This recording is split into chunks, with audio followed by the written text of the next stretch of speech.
नमस्कार दोस्तों, आप सभी का स्वागत है आपके अपने परिवार में। एक बार फिर से मैं कृष्णकांत तिवारी स्वागत करता हूं और आज हमें चर्चा करनी है संस्कृत व्याकरण में व्यंजन संधि की। स्वसंधि का हमारा पार्ट ख़त्म हो गया है, उसमें कुछ चीज़ें बची हैं, आपको वो बताई जाएंगी नेक्स्ट टाइम में। अभी उसमें कुछ अपवाद बचे हैं तो उन सब पर चर्चा करेंगे, लेकिन उसके पहले हम व्यंजन संधि को पढ़ते हैं। अपवाद वगैरह चीज़ों को बाद में पढ़ते हैं, पहले हमें हर चीज़ का ज्ञान होना चाहिए, संपूर्ण ज्ञान लेना है हमें। अब हम स्वर संधि के बाद पहुंच गए हैं व्यंजन संधि पर, और व्यंजन संधि की सबसे पहले चर्चा करेंगे।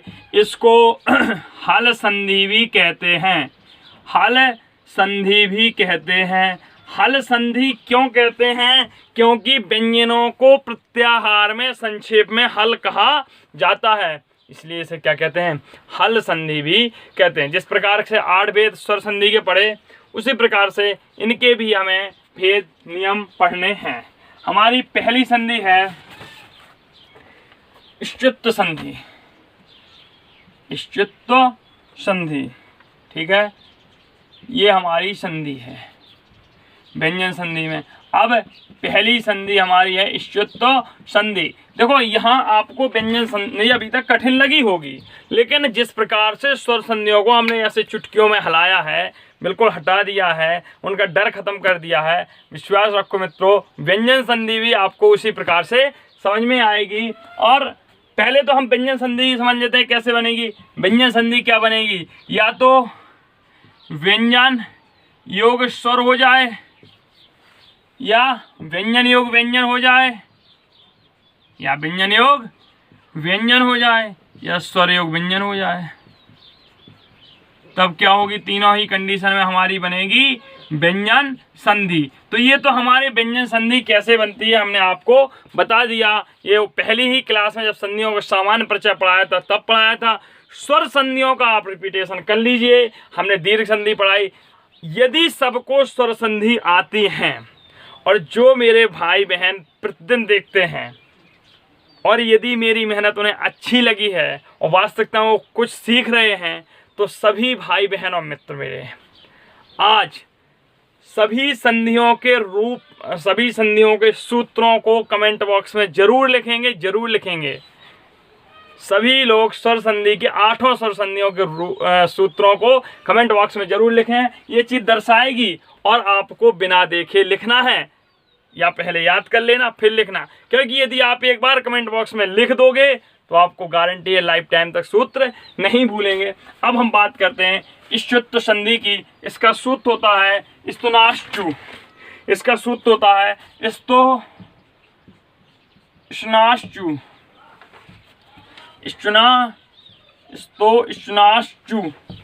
स्तुनाश्चु थोड़ा कठिन लग रहा होगा आप लोगों को। ये इसका बेस होता है स्तुनाश्चु, ठीक है। अब पूछ सकता है कि इष्टुत्व संधि का संधि करने वाला सूत्र कौन है? तो स्तुनाश्चु सूत्र काय का है? इष्टुत्व संधि का है। इस सूत्र की हम व्याख्या करते हैं। स्तो का मतलब होगा सा व ता वर्ग। सा को हम कह सकते हैं सकार, क्योंकि हमने कहा था यदि वर्णमाला में हमें किसी भी वर्ण को बोलना है, किसी भी वर्ण को बोलना है, तो उसके बाद अकार लगाना होगा। यदि रा को बोलना होता है तब रेफ लगाना होता है, तो सा को बोलेंगे तो सकार। सा से मतलब क्या हो गया? सकार। ता से मतलब हो गया ता वर्ग। सा या ता वर्ग के बाद सा या चा वर्ग। सा कौन सा? ये, और चा वर्ग। इचु ऐसा नाम तालु, ये तालु है, और ये इस सा का उच्चारण स्थान आप लोग बताएंगे, ठीक है। सा और चा आए, चा वर्ग, माफ कीजिए, चा वर्ग आए। सकार और ता वर्ग के बाद यदि सा या चा वर्ग आए, या इसको ऐसा भी कहेंगे मित्रों कि सा व चा वर्ग के बाद सकार और ता वर्ग आए, ये दोनों कंडीशन हो, चाहे पूर्व वर्ण और पर वर्ण में, चाहे पूर्व में सकार और ता वर्ग हो और चाहे पूर्व में सा और चा वर्ग हो, फाइनली इनके स्थान पर सकार और ता वर्ग के स्थान पर क्रमशः सा में बदल जाता है।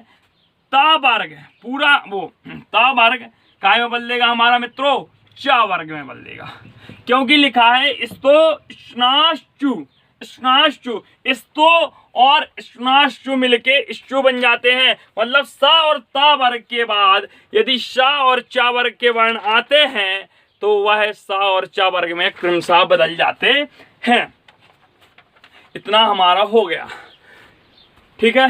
अब हमें कैसे बदलते हैं इस पर भी हम चर्चा कर लेते हैं। तो देखो एक पहले इसको लिख लेते हैं, इसका सकार सा वा, सकार लिख दिया, इसको सकार ही समझना। सा वा ता वर्ग के बाद या पहले सा वा चा वर्ग आए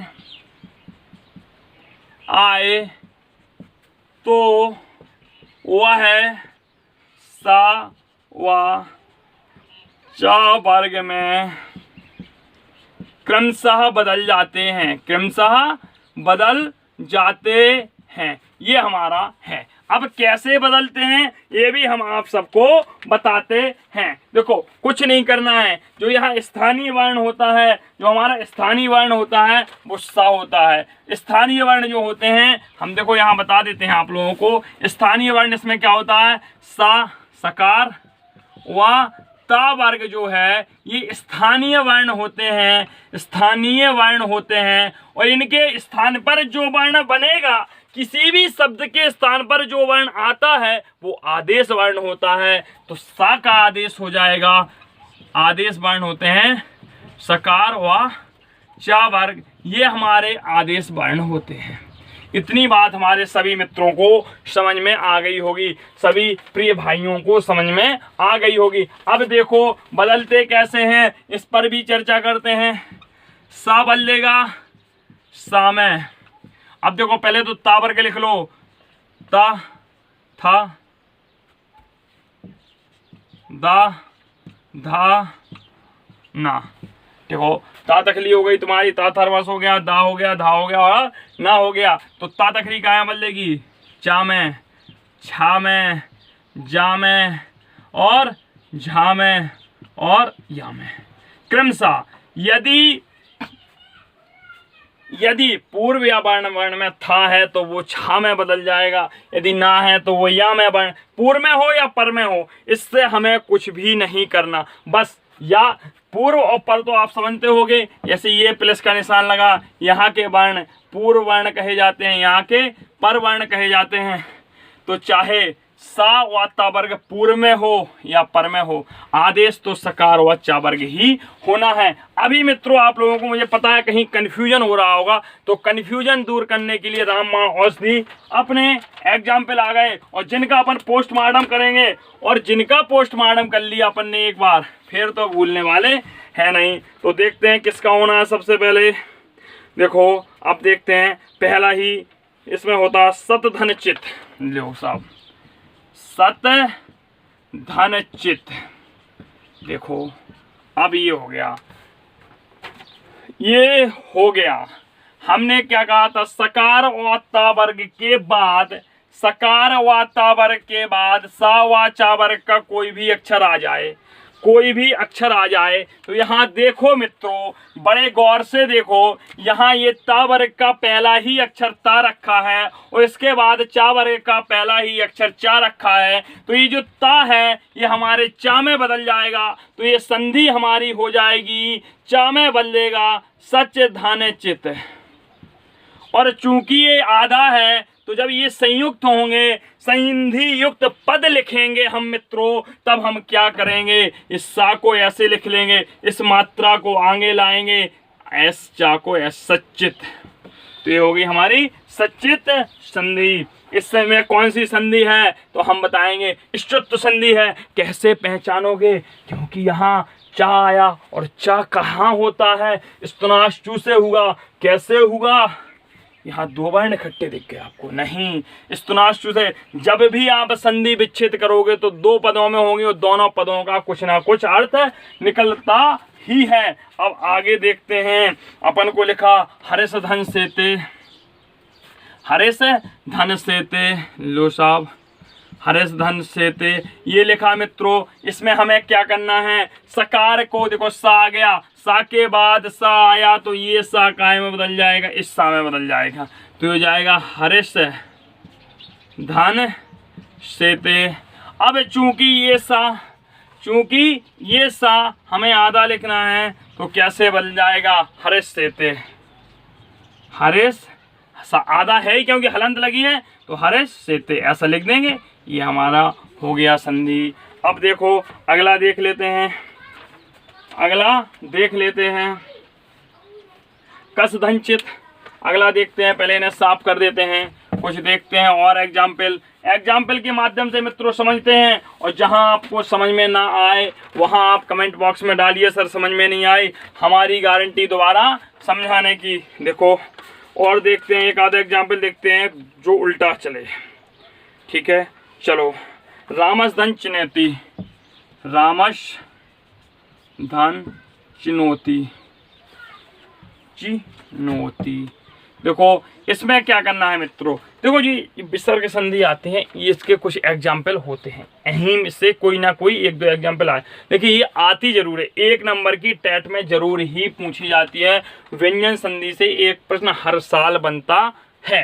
ठीक है, तो देखो सा, सकार के बाद चा वर्ग आया तो ये जो सा है ये हमारा सा में बदल गया और यहाँ से हो गया रामस धन चिनोती, तो ये फिर वही बनेगा, रामस चिनोती हो जाएगा। क्या हो जाएगा, रामस चिनोती हो जाएगा।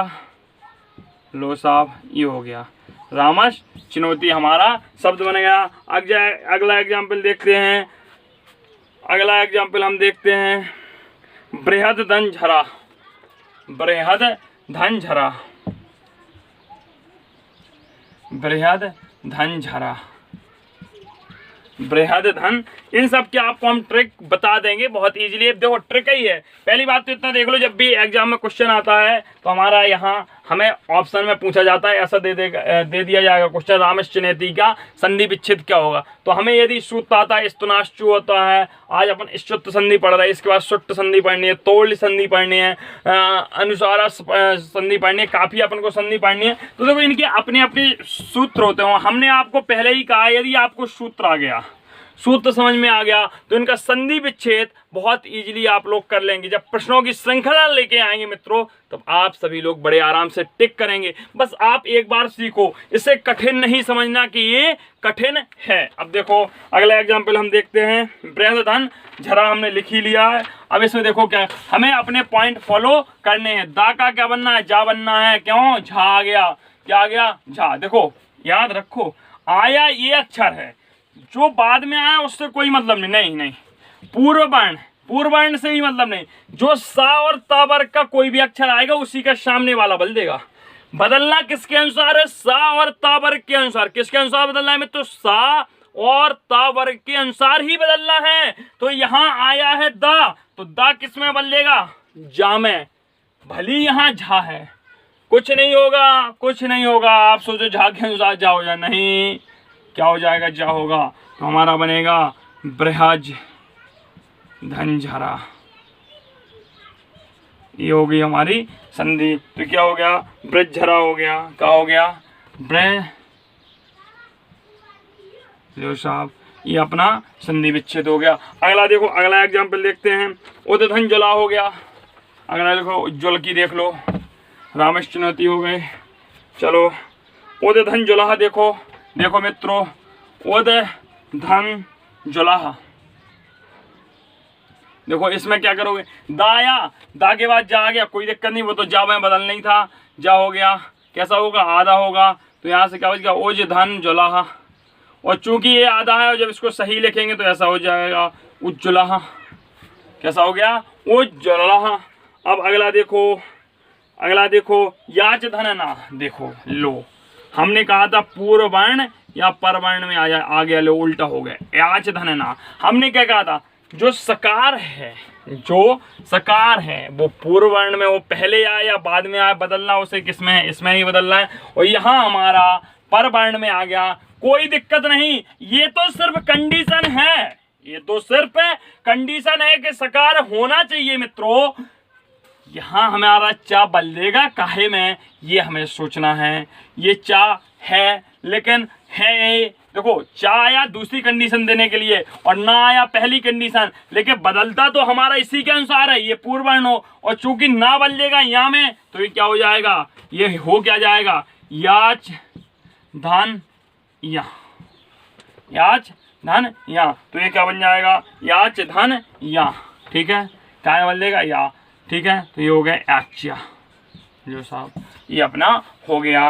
अब अगला देखो, अगला देखो हमें दे दिया दुष्धन चरित्र, अगला दे दिया दुष्धन चरित्र। इतने एग्जाम्पल आप लोग कर लोगे, इन्हीं में से प्रश्न पूछे जाएंगे, क्योंकि हम पहले ही बता चुके हैं ये फर्स्ट से इंटर तक की बुक्स का आपको समाहार दिया जा रहा है। दुष्धन चरित्र, देखो सा काय में बदलेगा, सकार में बदलेगा, देखो बदल गया धन चरित्र, ये हो गया। तो क्या हो गया, दुष्चरित्र।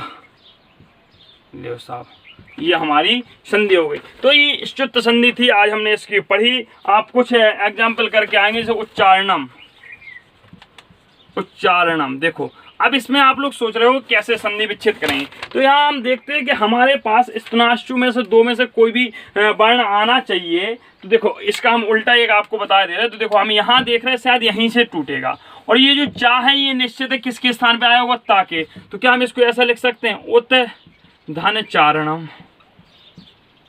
अच्छा ये डायरेक्ट हो गया, चलो ऐसे नहीं, हम आपको पूरा समझा दें। देखो हम पहले कैसा लिखेंगे, ऐसा तो लिख सकते हैं, आधे चा को हमने लिख लिया, चारणम लिख लिया। क्या ऐसा लिख सकते हैं, यस लिख सकते हैं। अब ये हमारा चा है, हमें दिख रहा है चा किसके स्थान पे आया होगा, ता के स्थान पे आया होगा। तो उत धन चारणम, ये हमारी मूल संधि है। अब मित्रों हम उल्टा भी, हमें बस इतना देखना है कहाँ दो, एक वर्ण आधा और एक है, एक कौन होना चाहिए, ता और चा वर्ग के वर्ण हो, तो वहाँ स्तनाश्चु आप लगाइएगा। इसके बाद आप इष्टुत्व संधि पढ़ेंगे कल के लेक्चर में। यदि वीडियो पसंद आया हो तो लाइक करें, शेयर करें और सब्सक्राइब करें। एक बार इसको फिर हम रिवीजन करते हैं जाने के पहले। हमने आज पढ़ा व्यंजन संधि को हल संधि कहते हैं। पहली संधि पढ़नी हमने इष्टुत्व संधि, इसका सूत्र पढ़ा स्तोह स्तनाश्चु। स्तो मतलब सकार और ता वर्ग के बाद या पहले सकार और चा वर्ग आएगा तो आदेश वर्ण में इचु ऐसा नाम तालु, सासा तालु, तालु और चा के वर्णों में ही बदलेगा, चाहे वर्ण पहले हो या बाद में हो। जैसे कि हमने देखा याच धन, यहाँ देखा तो हमें बदलना किसके अनुसार है, इसी के अनुसार है। यहाँ जो वर्ण होंगे उसी का सामने वाला वर्ण बदलेगा, इसके इफेक्ट से नहीं पड़ता ये पूर्व वर्ण में कुछ भी हो। देखो एक और एग्जाम्पल देख लेते हैं, अगर संतुष्टि नहीं हुई है तो एक और देख लेते हैं। मेरा भी दिल कह रहा है कि एक आध दो एग्जाम्पल और करा दें। कसधन चितः, कसधन चित, कसधन चित, देखो ये है। देखो हमने क्या कहा, यहाँ सा है, यहाँ कुछ भी हो मित्रों हमें बल देंगे तो इसी शब्द के अनुसार। ये तो सिर्फ कंडीशन के लिए है कि आते हैं, ये सिर्फ कंडीशन देने के लिए आते हैं, ये सिर्फ कंडीशन के लिए आते हैं, इतना ध्यान दे लो। ये सिर्फ कंडीशन देते हैं कि सकार और चा वर्ग होगा, बदलना तो किसके अनुसार, इसके अनुसार है। और सा हमारा सा में बदल जाएगा तो क्या हो जाएगा, कसधन चित। क्या हो जाएगा, कसधन चित, कश्चित। लो साहब, अब मित्रों आप लोगों को समझ में आ गया। इन्हीं एग्जाम्पल को एक बार करिए, यदि फिर भी नहीं आते हैं तो आप कमेंट बॉक्स में बताइए। इस संधि को मैं दोबारा कोशिश करूंगा समझाने की, मैंने अपना बेस्ट दिया है, आप लोग भी अपना बेस्ट दें। बहुत बहुत धन्यवाद मित्रों, नमस्कार।